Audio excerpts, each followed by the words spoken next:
कार्य कैसे करोगे।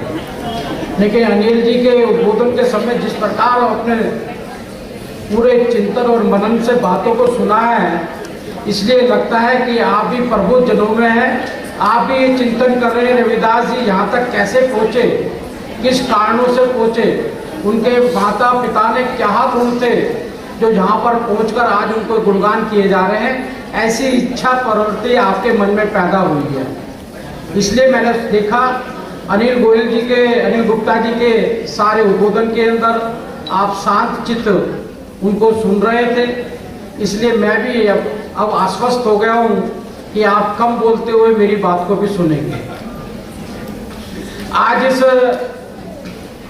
गुरु रविदास प्रबुद्ध वर्ग द्वारा संत शिरोमणि गुरु रविदास जयंती उत्सव और सम्मान समारोह में उपस्थित हमारे सबके प्रेरणा स्रोत परम आदरणीय श्री आलोक जी, अंतर्राष्ट्रीय कार्य अध्यक्ष विश्व हिंदू परिषद, जो कि समय समय पर सभी समाज के वर्गों को अपना मार्गदर्शन देते हैं। कैसा देश मैं चाहता हूँ, कैसा समाज मैं चाहता हूँ, उसकी संघर्ष की कड़ी को लगातार आप अपने विचारों से आगे बढ़ाने का काम करते हैं। अनिल कुमार गुप्ता जी सह प्रांत कार्यवाह राष्ट्रीय सेवक संघ, जिनके विचारों को अभी आपने सुना और अनेकों अनेक विचारों को मैंने देखा। बच्चे कुछ नोट भी कर रहे थे, कुछ समझ भी रहे थे। मैं बहुत बहुत धन्यवाद करता हूँ आपका। आज जिनके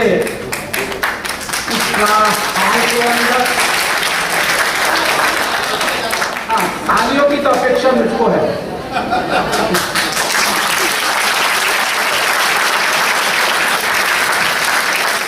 लेकिन आपस में बात करने की अपेक्षा मैं समझता हूँ नहीं होनी चाहिए। और जो बैठे हैं वो बैठे ही रहेंगे, क्योंकि आप सीखने के लिए आए हैं, समझने के लिए आए हैं। और सीखने समझने के लिए निश्चय से बड़ा विषय होता है कि जिस व्यक्ति का हम जन्मदिन मना रहे हैं या पुण्यतिथि बना रहे हैं या कोई भी कार्यक्रम कर रहे हैं, आखिर वो हमारा अध्ययन का एक पत्र भी होता है, अध्ययन का एक माध्यम भी होता है कि वो व्यक्ति यहाँ तक कैसे पहुँचे। आज जिस हाल में हम इस कॉलेज के अंदर आज ये कार्यक्रम कर रहे हैं, ऐसे बहन प्रोफेसर कृष्णा शर्मा जी, प्राचार्य PGDAV महाविद्यालय, मैं आपका बहुत बहुत धन्यवाद करता हूँ। आज इस कार्यक्रम की अध्यक्षता श्री सुरजीत कुमार जी, जो हमारे दिल्ली प्रदेश के विश्व महापीठ के अध्यक्ष हैं। आदरणीय अश्वनी महाजन जी, जो कि मेरे पुराने ही प्रेरणा स्रोत रहे हैं। आप स्वदेशी जागरण के बड़े अच्छे संघर्ष कर देश को गति देने का काम कर रहे हैं। आप डिबेटों में देखते होंगे बड़ा संघर्ष करते हैं। आदरणीय अवस्थी जी कहीं RSS के पैनल के नाम से करते हैं, कहीं प्रबुद्ध समूह के नाम से करते हैं, कहीं यूनिवर्सिटी के प्रोफेसर के नाम से करते हैं, और लेकिन अच्छा विषय रखते हैं। हमारे राष्ट्रीय कोषाध्यक्ष और आदरणीय धर्मवीर जी, जो वरिष्ठ अपने सर्विस के अंदर रहे हैं, अतानिक अफसर रहे हैं और बड़े समाज के लिए अब समर्पित रहे हैं। प्रोफेसर अरविंद कुमार जी, जवाहरलाल नेहरू यूनिवर्सिटी के आप प्रोफेसर हैं, और प्रोफेसर प्रमोद मेहरा जी, जो इंदिरा गांधी राष्ट्रीय मुक्त विश्वविद्यालय इग्नू के प्रोफेसर हैं। श्री मनोज कुमार आजाद जी, अनिल कुमार जी, डॉक्टर मनोज कैन जी बड़ा अच्छा मंच संचालक कर रहे हैं। बहुत अच्छा लगता है जब हमारे वर्ग से अच्छे पढ़े लिखे लोग इस काम के लिए निकल रहे हैं। और सबसे बड़ा धन्यवाद करना चाहूँगा मैं डॉक्टर प्रकाश चंद दिलारे जी का। एक अद्भुत कार्यक्रम, एक अद्भुत सोच और विचारों को आगे लेके जाना इतना आसान नहीं होगा, क्योंकि समाज से मैं पैदा हुआ और समाज में जी रहा हूँ। मेरे ख्याल सब समाजों से ज़्यादा चुनौतीपूर्ण कार्य है जिसको वो कर रहे हैं। आपका मैं बहुत बहुत धन्यवाद करता हूँ। बंधुओं, जैसे मैंने आपको पहले भी कहा है कि हमारे मन में एक लालसा होती है, एक जिज्ञासा होती है कि जिस भी महापुरुष के बारे में हम जान रहे हैं, फिर उसे हम सब प्रार्थना करते हैं। आप भी प्रार्थना करते हैं, जो बच्चे हैं। आप नहीं करते तो आपके माँ बाप आपके लिए प्रार्थना करते हैं कि हमारे बच्चे भी ऐसे बड़े बने। इसलिए उनके बारे में विचार करना चाहिए, सोचना चाहिए, मंथन करना चाहिए, चिंतन करना चाहिए, और कम से कम 10 मिनट घर में बैठकर उनके बारे में अध्ययन करना चाहिए। तो इस सारी परिपाटी की कोई रिजल्ट निकलने वाला कार्य होता है। ऐसी अपेक्षा मैं करता हूँ। संत रविदास जी जब जब समाज पे अत्याचार बढ़ता है, व्यभिचार बढ़ता है, हर समय कोई ना कोई महापुरुष जन्म लेता है। मध्यकाल के अंदर जब मुगलों का आक्रमण बढ़ रहा था, जब वो धर्म परिवर्तन कर रहे थे, छुआछूत चरम सीमा पर था, उसके कारण जो समस्याएं खड़ी हो रही थी, किस कारण से धर्म परिवर्तन हो रहा है, उसमें जाति प्रथा भी बहुत बड़ी थी। और जाति प्रथा के कारण वो आक्रमण कर पाते थे। वो अंग्रेजों ने भी आगे चलाया, फूट डालो राज करो, लेकिन रविदास जी ने वहां धर्म परिवर्तन को रोकने के लिए कई दूसरी साइड भी काम करने का काम किया। जो अंधविश्वास था उसको इस प्रकार से रोका जाए जिससे हमारे लोगों को पर आक्रमण ना कर सके, किसी प्रकार का हमारा धर्म परिवर्तन ना करे, कि उनको राष्ट्रीय प्रेम बहुत था, राष्ट्रवादी बहुत बड़े राष्ट्रवादी। और ये गुण ऐसे पैदा नहीं होते, ये गुण माँ बापों की तरफ से भी पैतृक गुण भी होते हैं। आज आप इस प्रांगण में बैठे हुए हैं, इन बातों को सुन रहे हैं, तो कहीं ना कहीं आप आपके माँ बापों का भी गुण है, उन्होंने इनके अंदर ऐसा गुण होगा कि आप भी अच्छे विचारों को लेके आगे बढ़े। मैं भी आपके माँ बापों को बहुत बहुत धन्यवाद करता हूँ इस माँ को। संत रविदास जी का जन्म 1377 के अंदर हुआ था, माघ पूर्णिमा को, बनारस के अंदर हुआ था। उनका पूरा का पूरा जीवन बेगमपुर बनाने में लग गया।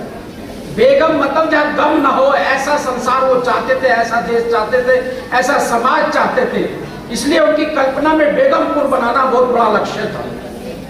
और पूरा जीवन आप उनका देखेंगे, उनका अंतिम समय चित्तौड़गढ़ के अंदर चित्तौड़ किला है। मैं खुद वहां पर गया भी हूँ, मैं उनकी जन्मस्थली पर भी गया हूँ, अभी 15-10 दिन पहले भी गया था। जो चित्तौड़गढ़ का किला है, उस किले के अंदर मीरा जी का एक मंदिर है, और मीरा जी ने उनको बुलाया था, तब वो वहां पर गए थे। और करीब 1528 में 151 साल के होकर 151 साल के होकर 1528 के अंदर उन्होंने अंतिम सांस उस किले के अंदर ली थी। और उस किले के अंदर जहाँ मीरा जी का मंदिर है, उसके कोने में ही उनके पादिकाएं भी रखी हुई है। उसके बारे में जो श्लोक आपने कहा है, वो श्लोक भी उसके ऊपर लिखा गया है। ये उनका ऐतिहासिक वर्णन है। और पिताजी उनके सरपंच हुआ करते, पंचायत के एक बड़े क्रोधा थे, बहुत बड़े क्रोधा थे।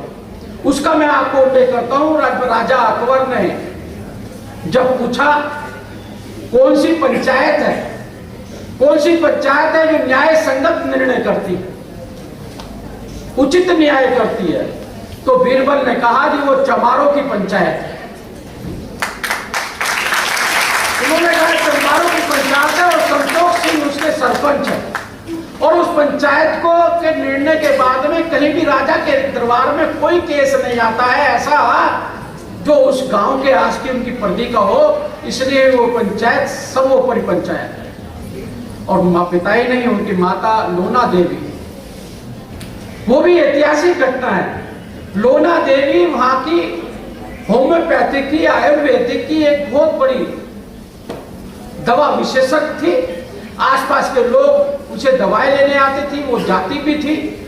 और उनका इतना मशहूर हो गया था उस क्षेत्र में, आज भी जाके पूछोगे, जैसे हम करते ना पूजा करके छू करते हैं, वहां भी आज भी ये कहा जाता है कोई परेशानी और कठिन होती है, लोना देवी माँ की छू, मतलब जादू की तरह वहां पर किया जाता है। इस प्रकार से उनको मान्यता।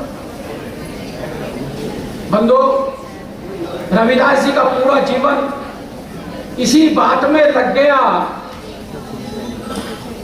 कि कोई व्यक्ति नीच नहीं होता, कोई व्यक्ति छोटा नहीं होता, उसकी जात छोटी नहीं होती है। वो बार बार ये कहते थे, मैं कहे रविदास खलास चमारा। ये मैं इसलिए बोल रहा हूं, उस समय खलास चमारा कहने के बाद उनका गौरव बढ़ता था। लेकिन तत्काल समय के अंदर हमारे कुछ प्रबुद्ध लोगों ने, कुछ बुद्धिजीवियों ने अपने आप को चमार से ऊंचा कर चमार जाति को छोटा कर, उसको असंवैधानिक कहना शुरू कर कि चमार ना कहो, बाकी कुछ भी कह लो। और मैं कहता हूं कि भाई तुम कुछ भी अपने आप को कह लो, लेकिन समाज तुम्हें चमार ही कहे, तुम चमार के नाम से ही पहचाने लो। इसलिए चमार जाति को छोटा नहीं कीजिए। ऐसी एक बार चमार जाति के ऊपर बात आई, काम के ऊपर बात आई, नीच जाति के ऊपर बात आई। रविदास जी को बाल्यकाल में कुछ लोग पकड़कर महाराजा अकबर के यहाँ लेके गए। अकबर ने पूछा, भाई क्यों लेके आए हो इस बालक को? तो दूसरे पक्ष ने कहा कि साहब, ये बालक है जो जनेऊ डालता और टीका लगाता। तो महाराज जी बीरबल ने कहा कि भाई टीका लगाना और जनेऊ लगाना कहां पर क्या अपराध है? कहले साहब, ये नीच जाति का है, ये टीका और जनेऊ नहीं डाल सकते, नीच जाति का है। तो रविदास जी ने कहा, नीच जाति क्या होती है? उस समय में कुछ ऊपर के लेवल पे ही बात होती थी नीच छोटी जाति की, लेकिन मध्य में नहीं थी। उन्होंने पूछा नीच जाति क्या होती है? कहने लगे अब चमड़े का सामान बनाते हो। कहले चमड़े का सामान बनाना नीच जाति होती है? कहना है लोहे का काम करता है लुहार कहलाता है, सोने का काम करता है सुनार कहलाता है, चमड़े के इंसान भगवान भी बनाता है। अगर वो चमार है तो मैं भी चमार कहूं। उन्होंने जाति को छोटा नहीं कहा, उन्होंने कहा जिसके जैसे कर्म है कर्मों के हिसाब से वो नीच होता है। मैं बार बार इस बात पे उल्लेख कर रहा हूं कि चमार जाति छोटी नहीं है। अरे वो तो चमड़े के खाली जूतियां बनाते थे, आज तो हड्डियों के आगे आर्टिफिशियल चीजें बन रही हैं, वो भी लोग बना रहे हैं। चर्बी से अनेक सामान बना रहे हैं, उनकी जातियां तो छोटी नहीं हुई। लेकिन चमार जाति छोटी क्यों हो गई? ये समाज दोषी है उसका। समाज ने कहीं ना कहीं उसको हीन भावना से देखा। और यही नहीं है, उनके करीब करीब 52 शिष्य थे, 52 शिष्य थे, और 52 शिष्यों में सारे अग्नि जाति के थे। राजपूत थे, बड़े बड़े राजा महाराजा थे। और यही नहीं है, उनके साथ साथ गिने देखे जाए तो उनकी शिष्या भी अनेकों अनेक बड़ी जाति की थी। और इस संघर्ष के अंदर बहुत बड़ा काम उन्होंने किया। और कभी भी उनके मन के अंदर कभी अहंकार किसी प्रकार का कोई बात नहीं है। और जैसे बताया आदरणीय अनिल जी बता रहे थे, गुरुमुखी के वो दाता थे, गुरुमुखी का बनाया उन्होंने साहब। जो केस का आप वर्णन कर रहे थे 1923 का 1930 का है। पाकिस्तान सब हिंदुस्तान एक था। अब एक सुरेश कुमार का हमारे बच्चे किसी लड़के ने पीएचडी की थी, उसकी पीएचडी मैंने देखी, उसके अंदर उल्लेख है उसका कि गुरुमुखी का, क्योंकि गुरु नानक जी का जो उत्पादन, जो गुरु नानक तो गुरु रविदास जी के बाद में पैदा हुए हैं, और गुरु रविदास जी को, गुरु कबीर जी को गुरु नानक जी ने सेवा की है। और गुरबाणी में जो अभी हमारे बालक अभी रविदास जी की वो आरती पढ़ रहे थे, वो पूरी गुरबाणी के अंदर है। 40% पद जो है वो संत रविदास जी की वाणी के अंदर, उसके अंदर वो पूरी की पूरी आरती उसके अंदर है। इसलिए इसके पर भी हमें गर्व होना चाहिए कि हम ऐसे गुरु के शिष्य हैं। क्योंकि बच्चे बैठे हुए हैं सारे के सारे, प्रबुद्ध लोग भी बैठे हुए हैं।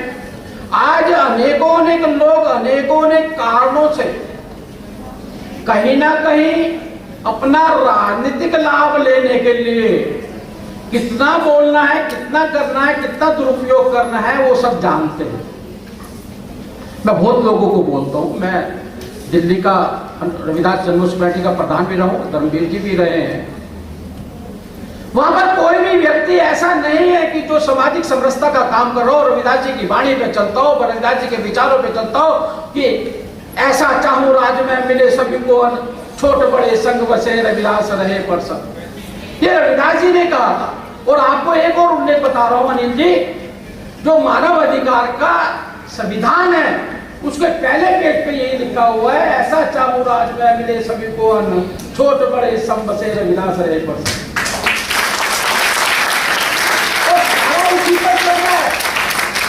और मैं तो कहूं यहाँ की वर्तमान की सरकार भी उसी पर चल रही है। आज देखो 80 करोड़ को हमने खाना दिया, सब लोगों को अन्न दिया हमने, कहीं पूछा हमने? छोटे बड़े सम बसे, हमने नहीं पूछा।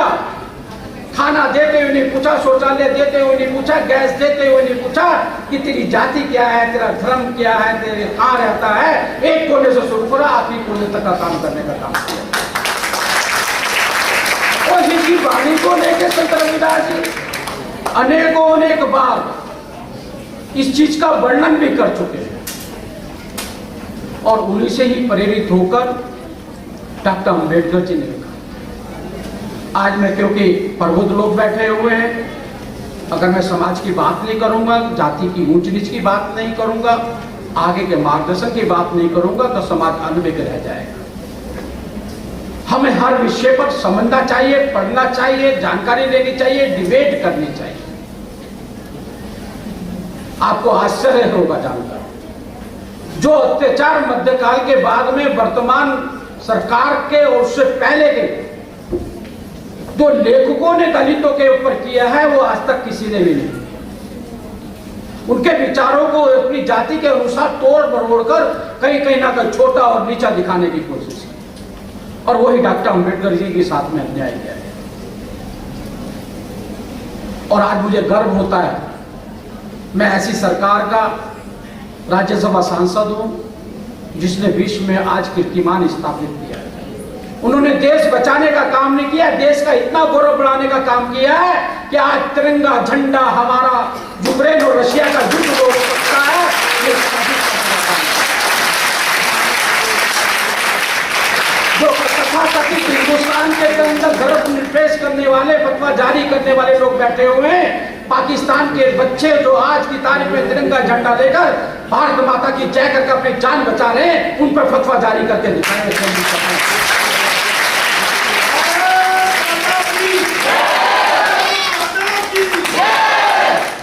क्योंकि हमको काम कर रहे हैं। हमने कभी भी इतिहास को जाति और धर्म के अंदर, भाषा के अंदर नहीं बांधा है। जिस भी व्यक्ति ने, क्या हुआ एकदम शोर समझना शुरू हो गया। भारत माता के, भारत माता की। मैं समझूंगा कि आपको अनुजाति वर्ग के नेताओं के बारे में सुनने की इच्छा प्रकट नहीं होगी। चुनौती है, सुनना भी चुनौती है। वक्ता से अच्छा वक्ता वही अच्छा बनता है, श्रोता अच्छा होता है, ये अटल जी कहा करते थे। इसलिए सुनने भी की कला होनी चाहिए। मैं आज नरेंद्र मोदी जी का दलित वर्ग की ओर से बहुत बहुत धन्यवाद करना चाहता हूँ, और धन्यवाद करना बनता भी है मेरा, क्योंकि मैं उसका अंग भी हूँ। और सरकार को इस ओर जाना चाहिए, कैसे करना चाहिए, ये भी हमें जानकारी रखना चाहिए। जो अन्याय रविदास जी के साथ में किया, मध्यकाल के कवियों, इतिहासकारों के माध्यम से, वही डॉक्टर अम्बेडकर जी। आज अम्बेडकर जी के बारे में मैं इसलिए कह रहा हूँ कि अम्बेडकर जी के चित्र को, अम्बेडकर जी के संविधान को कहीं भी रखकर कोई भी मिसयूज कर रहा है, ये अम्बेडकर जी नहीं चाहते थे। आपको मैं एक चुनौती दे रहा हूँ। अम्बेडकर जी के गुरु भी ब्राह्मण थे। अम्बेडकर नाम उनका अपना नहीं था, उनके गुरु का नाम था अम्बेडकर। अम्बेडकर की पत्नी भी ब्राह्मण थी, और अम्बेडकर जी का आखिर समय में 26 रोड पर समान बाहर फेंक दिया गया था कांग्रेस के द्वारा। उसको उठाकर लेने वाले अजगले भी ब्राह्मण थे।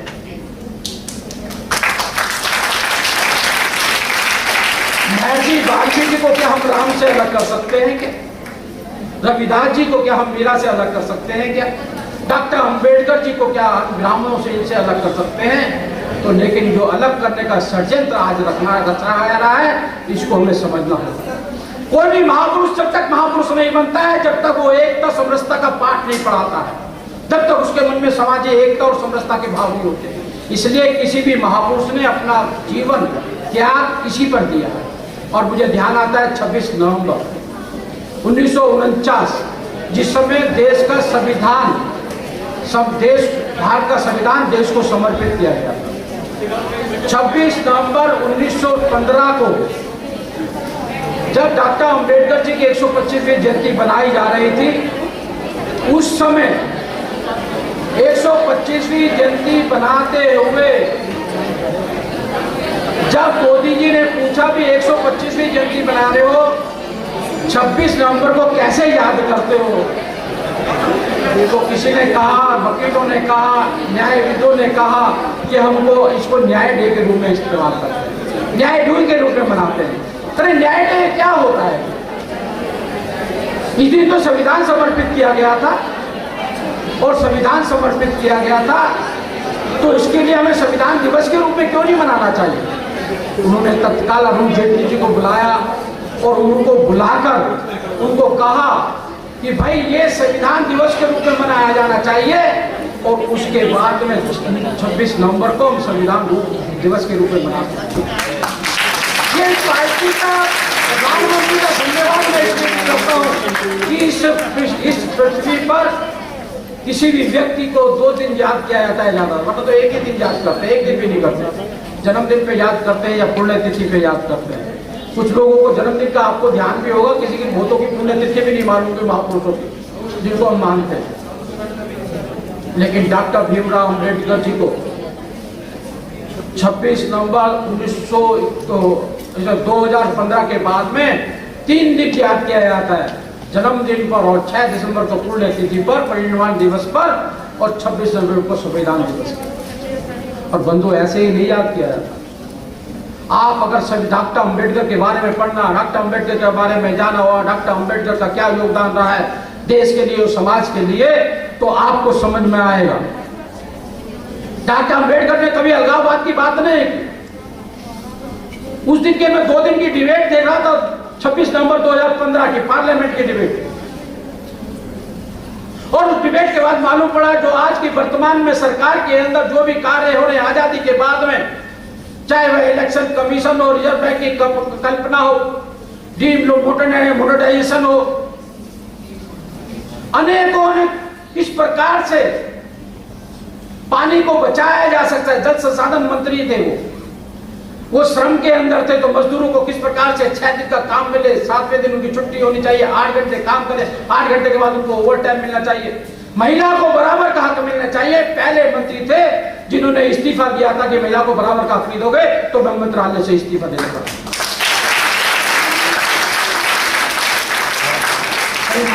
मुझे हमें खुद को मालूम हुआ था कि वाकई में सही बात है, आजादी के बाद में कांग्रेस सरकार ने किस प्रकार सरदार वल्लभ भाई पटेल, मौलाना आजाद, सुभाष चंद्र बोस, शहीद भगत सिंह, जिन्होंने देश के लिए कुर्बानी और त्याग दिया, डॉक्टर अम्बेडकर जैसों के इतिहास को बदलकर खाली एक परिवार तक सीमित करके रखा था। और उसके बाद हमें मालूम पड़ा डॉक्टर अम्बेडकर जी का बड़ा दृष्टिकोण था, और दृष्टिकोण ये था कि वर्तमान भारत के निर्माण के अंदर डॉक्टर अम्बेडकर जी का बहुत बड़ा योगदान, ये उसके हमें मालूम पड़ता है। मैं आज इसलिए बोल रहा हूँ कि अभी मैंने सीए देखा, सीए के अंदर देखा, वहां पर सीए के अंदर सीए का विरोध कर रहे हैं, हम सीए लागू नहीं होने चाहिए। डॉक्टर अम्बेडकर जी का चित्र लगा रखा है, संविधान की प्रतिलिपि लगा रखी है। डॉक्टर अम्बेडकर जी ने कहा था सीए लागू नहीं, किसने कहा था डॉक्टर अम्बेडकर सीए लागू नहीं होगा? डॉक्टर अम्बेडकर जी का शुरू से लेकर अब तक का पूरा इतिहास आप देखिएगा, जिस समय बंटवारा होता, जितना उनको जोगिंदर मंडल जी को पाकिस्तान लेके चले गए थे, जैसे डॉक्टर अम्बेडकर जी ने देश का संविधान लिखा तो पाकिस्तान का संविधान भी जोगिंदर मंडल जी ने लिखा, और जोगिंदर मंडल जी ने संविधान ही नहीं लिखा था, उन्होंने उनको मंत्री भी बनाया था वहां पर। लेकिन जैसा अन्याय पाकिस्तान के अंदर दलितों के ऊपर देखा, लाखों लोग, डॉक्टर अम्बेडकर जी ने मना किया था। डॉक्टर अम्बेडकर जी ने कहा कि इन मुसलमानों के साथ में हमारी नहीं बन सकते, और जब हम वहां चले गए तो हमारी जिज्ञासा, जो श्रद्धा है देश के प्रति भी खत्म हो जाएगी।